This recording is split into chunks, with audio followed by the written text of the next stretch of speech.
Como é teu lugar, Marcelo? Então, boa noite, povo. Vamos iniciar mais o segundo estudo com a segunda carta, né, do Espírito Sem Nome. Por mais de uma vez caminhastes por esses vales, sem pestanejar te jogaste entre os espinhos e rosas. Não recuastes diante da dor, mesmo compreendendo a dor, as contrariedades e os medos aos quais seria exposto, marchaste de peito aberto, no abismo do ego, mergulhaste.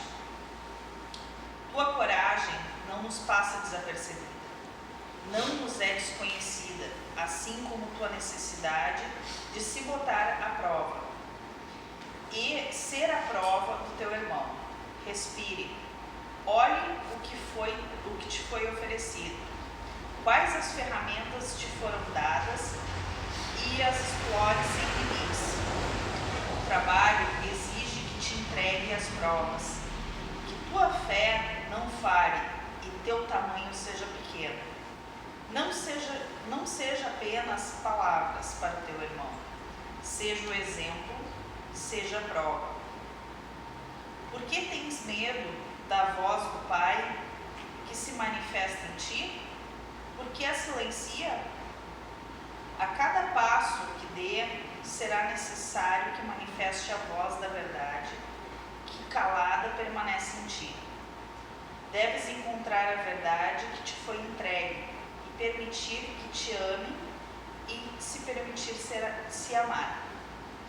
Caminhe com o Pai, e o acalento e a paz nunca te faltarão.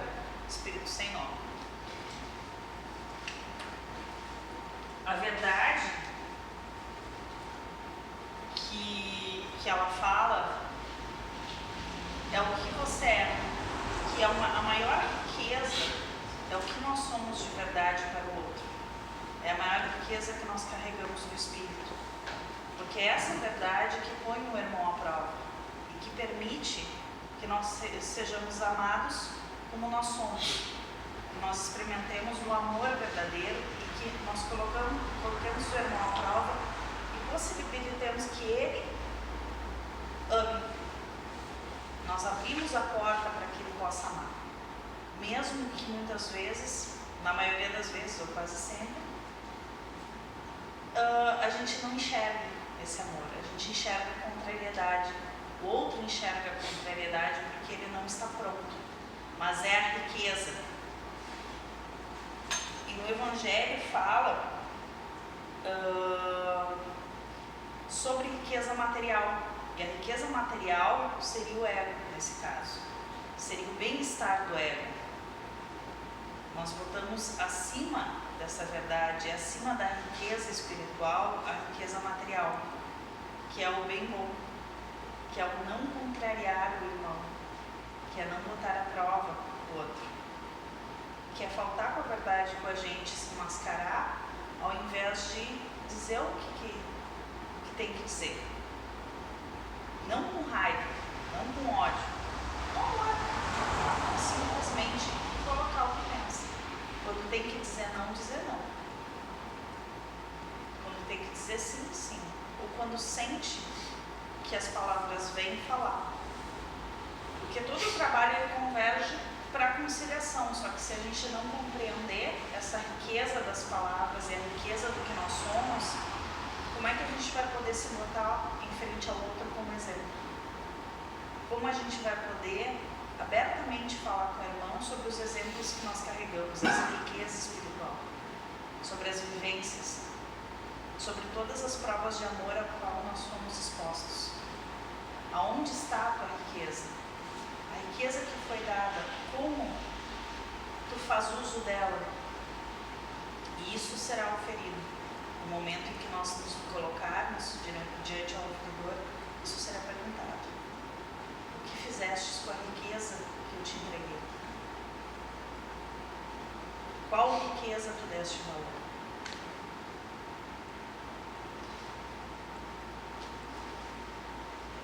Porque ele diz, o meu reino não é desse mundo. E a riqueza também não é desse mundo. E entre os apóstolos surgiu uma frase muito interessante que me foi dada, quando eles discutiam como eles manteriam a palavra de Jesus viva, como eles passariam a mensagem pelos tempos, depois que ele se fosse. Eles que foram testemunhas da passagem de Jesus, né? E eles conversam e falam que Paulo, né? Falam sobre Paulo. Isso também não interrompeu João amavelmente. Creio, Marcos, que Paulo agora vivencia Jesus em seu íntimo, por isso melhor que nós. Porque ele fala sobre como Paulo falava de Jesus, sobre as experiências de Paulo com Jesus, no íntimo e não em palavras, porque ele não seguia o homem, ele seguia a palavra. Ele não seguia só as palavras, ele era as palavras junto.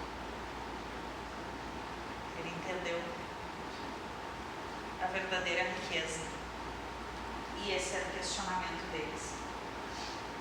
Com isso, nós vamos trabalhar com a palestra justamente das cartas de Paulo. Efésios. Aí vou pedir a contribuição do José.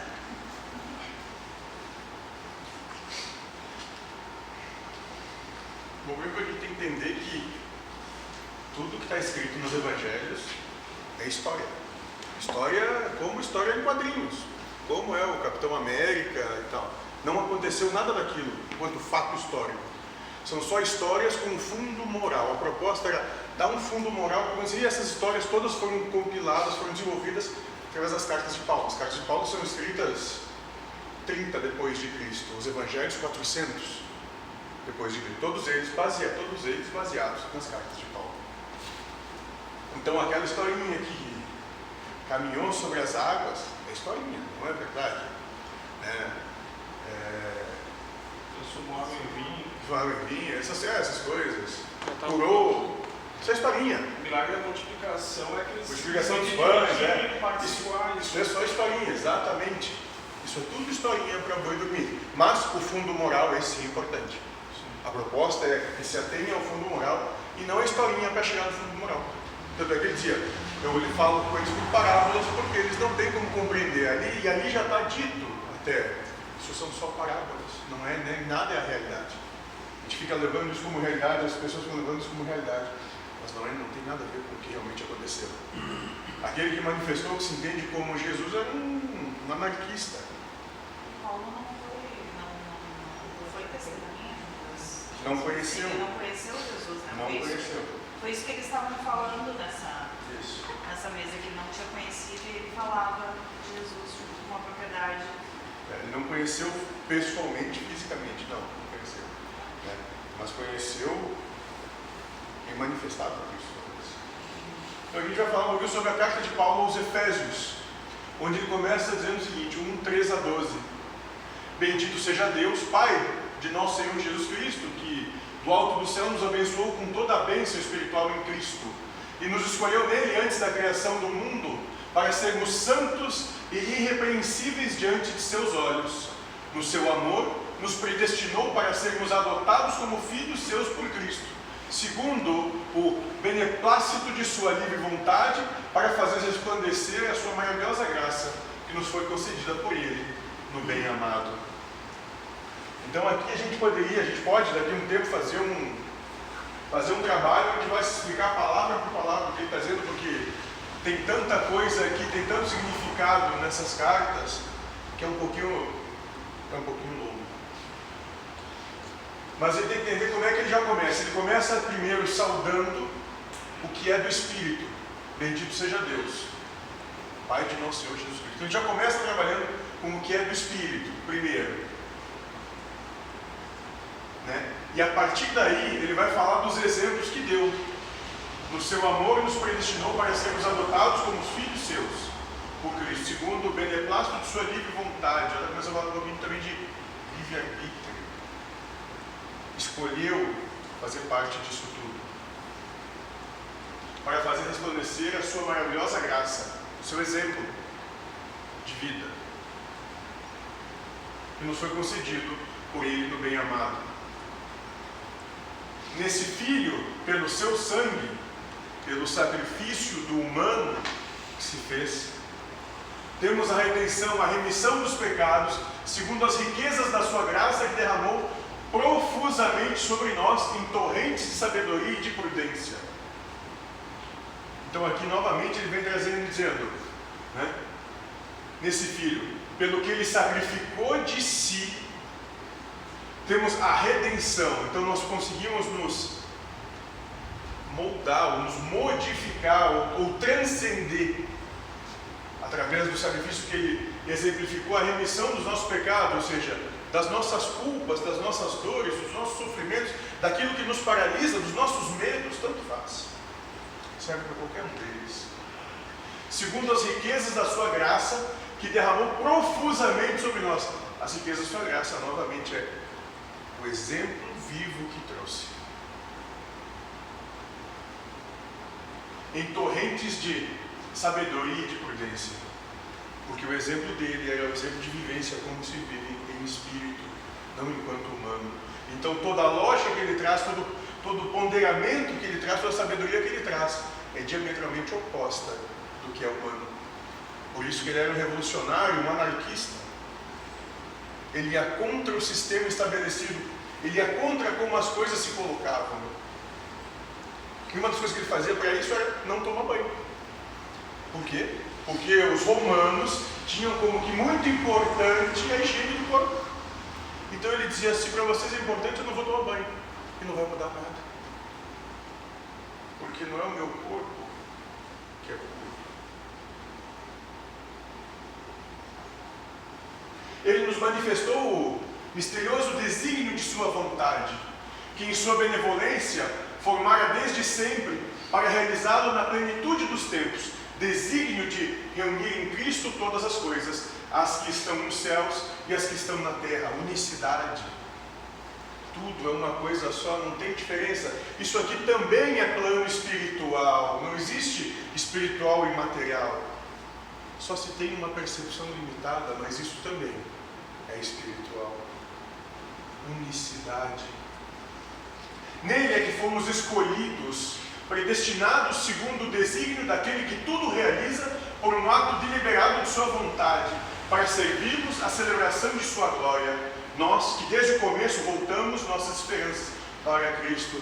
Então, antes de tudo isso, aqueles que estão aqui, aqueles que introspectaram o que ele está propondo e que vai ser chamado depois, nos tempos atuais, isso nos últimos 500 anos, doutrina da graça, são aqueles que, no seu gênero de prova escolhido, disseram, eu vou lá, eu vou pegar tudo que esse cara botou aí, eu vou profusa e profundamente compreender isso e vou dar o meu exemplo. Nele é que fomos escolhidos. Tem que entender que o escolhidos aqui talvez caia muito mais para que escolhemos, optamos, juramos, nos comprometemos.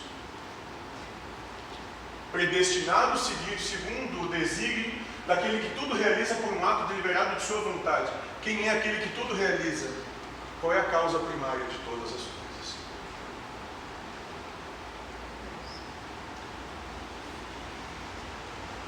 Para servirmos à celebração de sua glória. Nada querer, nada esperar, nada ser. Apenas servir. Nós, que desde o começo voltamos nossas esperanças para Cristo, fomos atrelados a essa proposta, desde antes do tempo.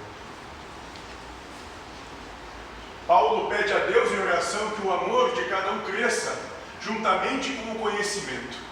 Esse texto é interessante porque nós, os encarnados, sempre estamos preocupados em crescer em conhecimentos e nos esquecemos de evoluir no amor. Quero saber. Mas ninguém pede para aprender a amar. Achamos que a sabedoria é só conhecer. Por isso dedicamos a vida a buscar conhecimento e esquecemos a evolução amorosa. Sabedoria é colocar o conhecimento em prática. Conhecimento que não é posto em prática é nada. Não faz coisa alguma. Sem exemplo não se faz nada.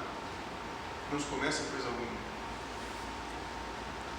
Na reforma íntima, no caminho da elevação espiritual, as duas coisas têm que andar juntas. Sempre que você avança em alguma coisa no campo do conhecimento, precisa avançar alguma coisa no campo amoroso. Tudo que tu aprende, tudo que tu traz à luz do teu entendimento, tem que ser posto em prática através do amor. Se tu não vivenciar isso, para quê? Qual a proposta disso se não for botar em prática? De que serve isso? O que estão fazendo com isso? E aí sim, ele fala do que é o tesouro da terra. De que adianta todo esse conhecimento para transformar isso em coisas da matéria? Se todos somos seres espirituais vivendo uma ínfima proposta material que logo, logo acaba, é bem duro tudo isso. Tragam isso para o nosso trabalho aqui. O trabalho que nós executamos não, nos botamos, né? Mas que é executado quando nós nos colocamos à disposição do trabalho aqui, nos colocamos no acolhimento dos irmãos. Quando a gente ouve os lamentos, as lamúrias, e a gente tem a oportunidade de manifestar o amor, e eles nos entregam palavras que devem ser ditas e a gente não diz, não manifesta, por medo. No começo, quando vocês nem imaginavam chegar aqui ou entrar nessa proposta, o entendimento era que todos tinham livre-arbítrio, que podiam escolher o que fossem fazer e de acordo com o escolhiam, bom, causa e efeito e assim vai. Aí depois aqui a gente começou a trabalhar que não existe livre-arbítrio, que não tem nada que escolher, que não vai saber de nada mesmo, as coisas não são bem assim. O teu livre-arbítrio ele se deu antes de encarnar como um livro dos Espíritos. E não aconteceu aqui, bom, eu tenho que vos dizer que daqui a um tempo nós vamos explicar que sim, existe um livre-arbítrio e que pode sim ser exercido, mas não da forma como era cogitado e falado. Mas que para chegar a esse entendimento e essa proposta e essa compreensão, para que se possa desnudar esse véu, tem que desconstruir as outras coisas antes, porque senão não se chega a isso.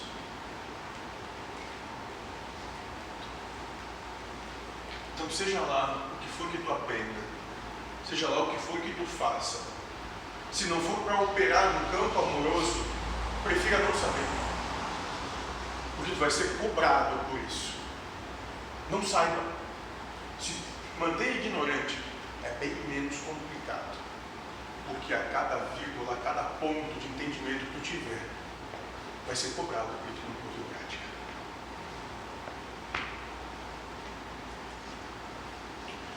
E é por isso que o Espírito da Verdade disse a Kardec: a ciência ele é dada para a evolução em todos os campos, inclusive no sentimental.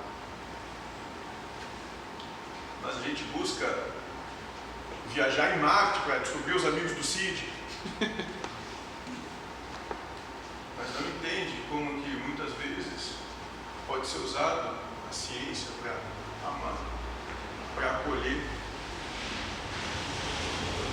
aquele que talvez a gente nem conheça visualmente, fisicamente, mas que do nada pediu a tua ajuda aí, numa mensagem, numa ligação, sei lá, no que consegue trazer paz pelo teu exemplo para crescer. Portanto, a cada momento que aprendemos alguma coisa, o nosso amor tem que crescer também. E como crescerá o amor através do que se aprende? Amando. Por isso, a cada vez que você aprender alguma coisa, tem que amar algo que não amava. É preciso usar aquele ensinamento para aprender a amar algo que não amava. Senão, de que adianta aprender? Vamos morar numa caverna que é melhor. Vão se complicar menos, bem menos. Infinitamente menos. Então, cada vez que você aprender alguma coisa, tem que amar algo que não amava. É preciso usar aquele ensinamento para aprender a amar algo que não amava. Unicidade. Compreender que tudo é uma coisa só. Sei lá, tem gente que não gosta de aranha, tem gente que não gosta de trabalhar, tem gente que não gosta do marido, tem gente que não gosta da esposa. Sei lá. Em algum momento, vai ter que voltar a amar, vai ter que aprender a amar se não está morto. Vai compreender que tudo é uma coisa só. Mas o amor não é subserviência. Vamos dar um exemplo. Deus, causa primária de todas as coisas. Saber disso é cultura. Essa informação é ensinamento. E por isso é preciso lhe levar a amar. Amar o quê? Ao próximo que você critica, acusa e diz que ele é o causador do seu infortúnio. De nada adianta apenas saber o ensinamento. Deus é causa primária de todas as coisas. Se ele não lhe fizer amar o outro, não adiantou de nada sabê-lo. Ou seja, ninguém te faz mal, ninguém te causa qualquer coisa. Quem faz tudo isso é Deus. Não é o teu vizinho, o teu chefe, o teu companheiro, marido, esposa, filho, sogra, cunhado, concunhada, outra categoria especial. É Deus. Todos esses são só instrumentos para a tua prova, que Deus coloca, porque é justo e merecido que assim aconteça. Se não fosse assim, estão fazendo o quê? Por isso que não tem que se colocar a culpa, se sentir culpado, se abraçar a culpa, quando se manifestar aqui e o consulente se contrariar. Pode acontecer, e vai acontecer algumas vezes, da pessoa simplesmente se contrariar, como foi dito, mas não se coloquem a culpa, porque ali se manifestou a oportunidade de amar. E o mais interessante é começar a ter a noção de que aquilo que tu recebeu como sendo crítica, acusação ou ofensa, talvez o outro nem saiba que esteja recebendo isso. Cada um manifesta. R$5 para quem der um banho d'água no Guilherme. Ele acordou. Procura acordar rápido. Tem um banho de Daí chá. ia cair na Eu já fiz um descarrego. Já podia. Deixa ele dormir de novo. Vamos deixar o baldinho do lado ali. Pode deixar que é certo. Tu saber é ingrato porque tu vai esquecer ao longo da velhice, né? Se tu viver até lá. E tem que estar sempre se atualizando, porque toda hora estão mudando. Atualizando. Não Sim. sei, parece que o amor, desde o Sim. começo das coisas, não mudou em Sim, nada. o saber, falando saber. Então ele é um pouco ingrato. E às vezes nem é bem verdade. Ingrato, talvez seja querer saber de alguma coisa. Né? É. O problema talvez seja esse. Menos é sempre mais. Se parar e bombar, não chega. Menos é sempre mais. As coisas são muito simples, a gente gosta de complexar tudo o tempo todo. O que todos pensam é que quando falamos de conhecimento, a primeira coisa que imagina é o conhecimento material. Quando a ciência descobre uma doença nova, esse conhecimento deve lhe levar a amar mais as pessoas. Como se faz isso? Anexando outros ensinamentos que aprendeu. É Deus que está dando, é o karma daquelas pessoas. De nada adianta acusar de qualquer forma aqueles que ficaram doentes deles. Tirar o julgamento. A proposta sempre é não acreditar no que a mente diz. Sempre.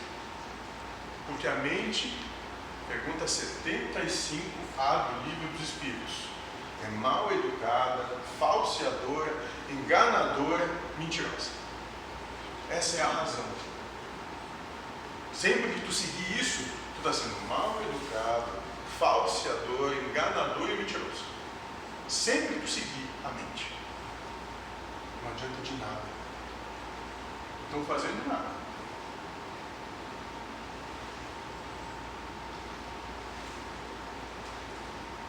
Um exemplo disso, a AIDS. Quando se descobriu essa doença, a humanidade acusava os homossexuais como causadores dessa epidemia. Quem tem um pouquinho mais de idade vai lembrar disso. Ou não?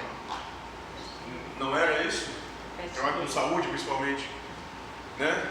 Se fica, caça as bruxas. Tanto que só puderam doar sangue agora. Só foi para aí a questão do sangue. É isso aí. Mas no caso deste avanço da tecnologia que fez o homem chegar a outros planetas, em que isso ajuda a relação espiritual? Você amar mais o universo como? não achando que seu planeta, que seu país, que sua cidade, a sua rua ou a sua casa é todo o universo. Abrir, expandir as possibilidades. Tu é um nada no meio do que tu não sabe nem o que, de coisa alguma, que é infinitamente maior. Se botar no teu lugar. Talvez essa seja a humildade que o Cristo apregoava. Menos, baixa a tua bolinha que tu não gosta nenhuma. Talvez seja isso. Só que a gente gosta de se achar grande, não é nada.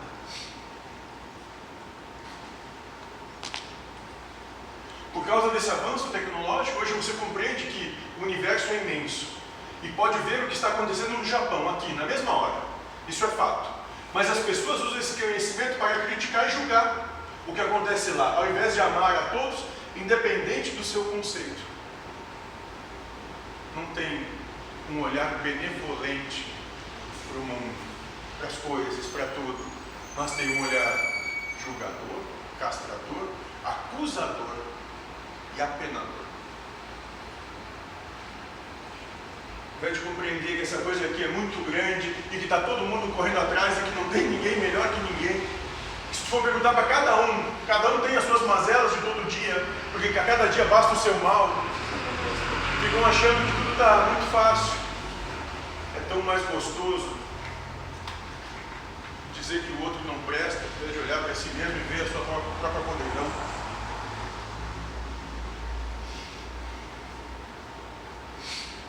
Com os avanços da tecnologia, você pode entender o quanto o mundo é grande, o quanto existe de costumes diferentes. Isso pode lhe ajudar a amar os diferentes, respeitando as diferenças. Só que muitos permanecem parados no seu egocentrismo, dizendo que só eles estão certos.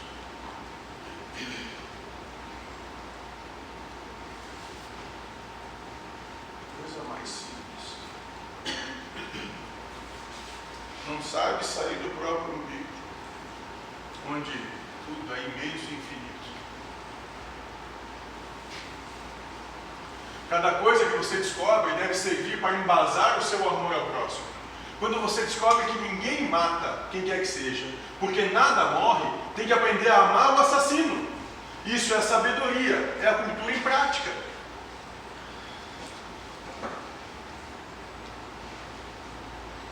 Aí tem gente que briga por causa do, sei lá, do cachorro, do gato, do papagaio,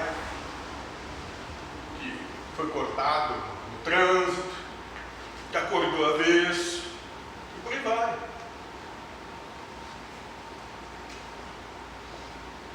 Ou não? Ou não é assim? O resultado da cultura em prática é o amor em ação. É o amar. Por isso, se você só vive a cultura como sabedoria e não gera novos amores, não adiantou nada saber aquilo. Sem que sua cultura lhe faça amar mais os outros, ela não adianta de nada. É cultura inútil. Poeira ao vento. Água de salsicha. Não adianta nada. Letra de homem. Aí que tu é pouco... Criativo. Exatamente. É, Dá para usar e fazer eletrochoque. Vou estudar mais para melhorar o amor. Exatamente. Com óleo de amêndoas. E o Daniel e o Solário junto, né? No caso dele, os olhos de amêndoa, o Daniel e o Solário, e o Cid, né, do lado esperando. Né? Diz que quer entender o Tantra com vocês dois. Né, Cid? Tô fora. Lembre-se do ensinamento. O conhecimento lhe é dado para o avanço em todos os campos, inclusive no amor. Qualquer coisa que aprenda deve lhe ajudar a amar. A cultura lhe é dada para que você aprenda a amar. Só isso. E não a se achar melhor que os outros. E não a dizer que aqui é melhor do que não sei aonde. Cada um tem os seus problemas, é tudo igual. Não muda coisa alguma. Continuando, carta de Paulo aos Efésios, capítulo 2, 13 a 18. Porque é Deus quem, segundo o seu beneplácito, realiza em vós o querer e o executar. Então, aqui ele já começa dizendo, o que quem quer que aconteça é Deus, e quem faz acontecer também é Deus. O que tu pode fazer? Qual é a tua capacidade de ação? Fazei todas as coisas sem murmurações nem críticas, a fim de seres irrepreensíveis e inocentes, filhos de Deus e íntegros no meio de uma sociedade depravada e maliciosa, onde brilhais como luzeiros do mundo a ostentar a palavra da vida. Então, se tu compreende que quem quer e executa é Deus, e que tu só está aí com uma marionetezinha para se trabalhar isso, realiza, faz parte disso, contribui na obra geral. A pergunta 132 do Espírito de novo. Contribui na obra geral sem reclamar, sem criticar os outros, né? Sendo irrepreensível e inocente, dizendo: bom, eu não sei como é que a coisa funciona, eu não sei se é certo e errado, eu não sei. O irrepreensível e inocente. Filhos de Deus, íntegros, completos, sendo quem são, sem vestir máscara, sem vestir cera na cara, sem querer mostrar o que não se é, no meio de uma sociedade que por si só, um sistema humano que já é depravado, malicioso, que já é corrompido, já é fértil, podre. O sistema já é assim, é feito para ser assim, e é nisso ele é perfeito. E aí vocês onde podem brilhar como luzeiros do mundo, como a luz do mundo. Cada um que se entregar pode brilhar como a luz do mundo, a ostentar a palavra da vida. Permitir que a essência se manifeste e fale através de vocês. Dessa forma, no dia do Cristo, sentirei alegria em não ter corrido em vão, em não ter trabalhado em vão. Assim, naquele dia, no dia que vão perguntar onde é que tu colocou o teu tesouro, o que tu fez da oportunidade que eu te dei, aonde que tu colocou a tua vida, no que a tua vida teve relevância de verdade, qual foi o que te fundamentou, objetivou, o que te levou a existir. Nesse dia, quando foram feitas essa pergunta para ti, quando o oferidor te botar contra a parede, porque vai chegar, tu vai poder dizer que tu não trabalhou em vão. Só isso. Tudo é só para isso. Não foi em vão. Ainda que tenha de derramar o meu sangue sobre o sacrifício, em homenagem à vossa fé, eu me alegro e vos felicito. Vós outros também alegrai-vos e regozijai-vos comigo. E nem que para isso eu tenha que me sacrificar. Ainda eu sou feliz no meu sacrifício. Porque é para isso mesmo que eu vim.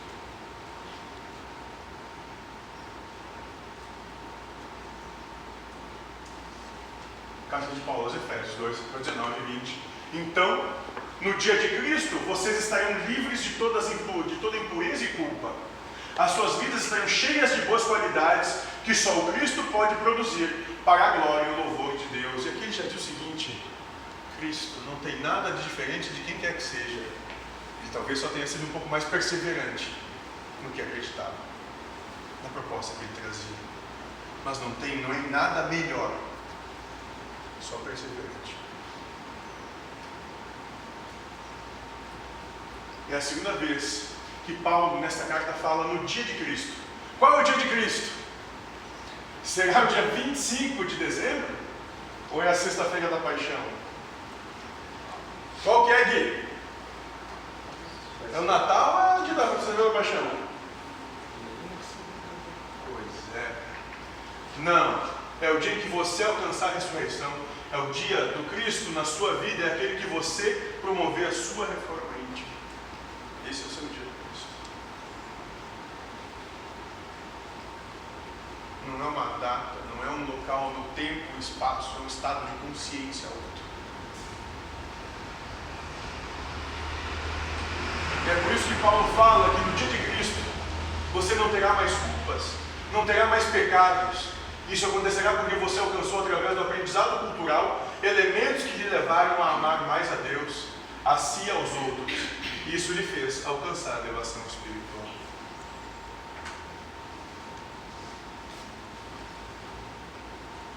É só para isso que tudo isso aqui existe. É só para isso. A casa existe, o carro, o trabalho, família. É só para isso, essa coisa toda existe. É que através de tudo isso que sucede, possa se aprender a amar. Mais nada.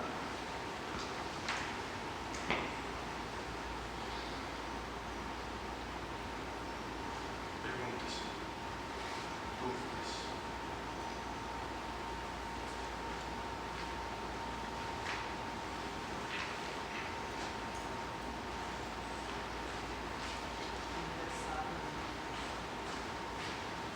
Aquilo ali que Vai perceber bem o que os apóstolos falaram ali naquele momento na mesa, quando eles discutiam como eles levariam a palavra.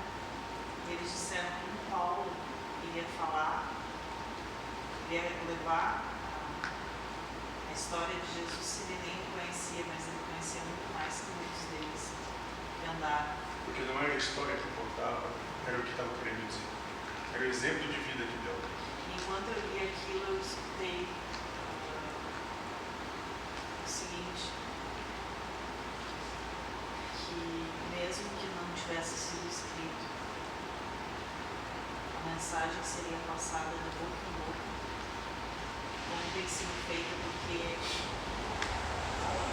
muito porque a palavra escrita foi valorizada, porque a boca solta, a mensagem sempre continuou. Sempre foi produzida por aqueles que alcançaram essa vitória. Por aqueles que vivenciaram isso. Lembrar que essa boca não é a boca que se fala, mas é o exemplo que se dá de vida. Não é o que se diz, é como se vive.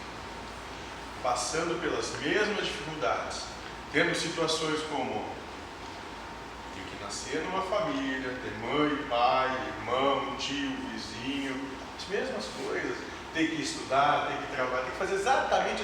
Não tem esse negócio de santo, é a maior balela que já inventaram. O santo vem da questão do ser separado.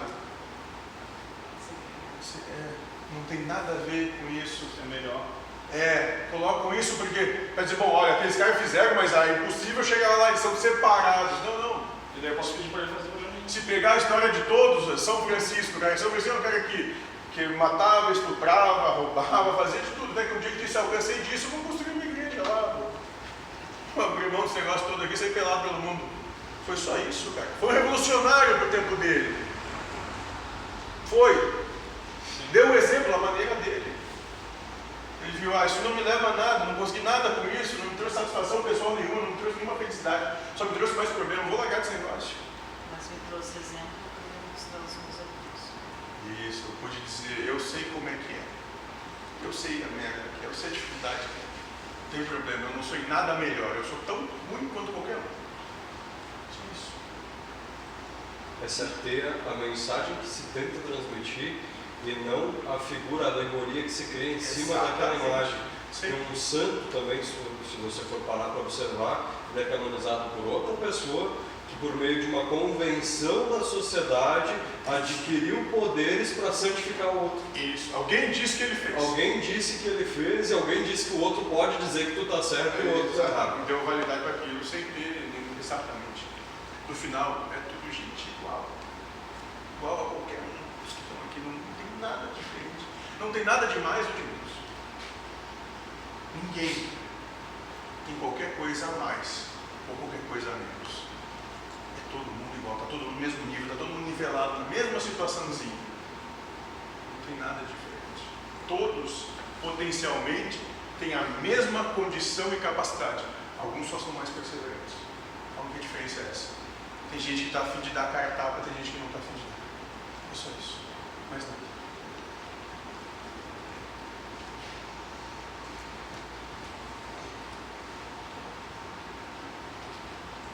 Eu ia dizer que a libertadora é aquela história de que não conseguir dar uma convender, sabe?